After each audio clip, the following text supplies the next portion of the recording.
Vadodara principal district જજ અને district legal service ઓથોરિટીના chairman જે.એલ. આડેદરાની અધ્યક્ષતામાં શનિવારે આ વર્ષની બીજી મેગા નેશનલ લોક અદાલતનું દિવાળીપુરા કોર્ટ ખાતે આયોજન કરાયું હતું, જેમાં એક જ દિવસમાં વડોદરા કોર્ટે શહેરના પેન્ડિંગ રહેલા 27% કેસ પૂરા કરી દીધા હતા.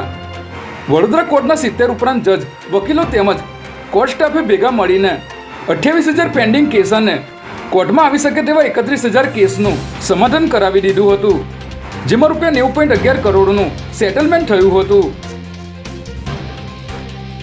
ગુજરાત સરકારે આઈએએસ અને આઈપીએસની બદલીઓ બાદ હવે જીએસ કેડરના જુનિયર સ્કેલના એક અધિકારીને પોસ્ટિંગ અને જુનિયર સ્કેલના 2 મામલતદારને ડેપ્યુટી કલેક્ટર તરીકે બઢતી આપી છે, જેમાં બહુચર્ચિત અધિકારી ચિંતન વૈષ્ણવ ઘણા સમયથી પોસ્ટિંગની રાહ જોઈ રહ્યા હતા, ત્યારે હવે તેમની સીપુ પ્રોજેક્ટ પાલનપુરમાં ડેપ્યુટી કલેક્ટર તરીકે નિયુક્તિ કરવામાં આવી છે. અને આ ઉપરાંત રાજ્ય સરકાર દ્વારા 2022ની બેચના કુલ 12 પ્રોબેશનર અધિકારીની વિવિધ રેવન્યુ ડિપાર્ટમેન્ટમાં નિયુક્તિ કરવામાં આવી છે.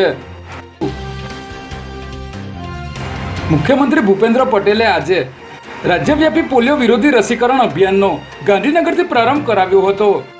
રાજ્યના આરોગ્ય વિભાગ દ્વારા આ અભિયાન અંતર્ગત 0 થી 5 વર્ષની વયના 83.72 લાખ ભૂલકાઓને પોલિયોના ટીપા પીવડાવવામાં આવશે.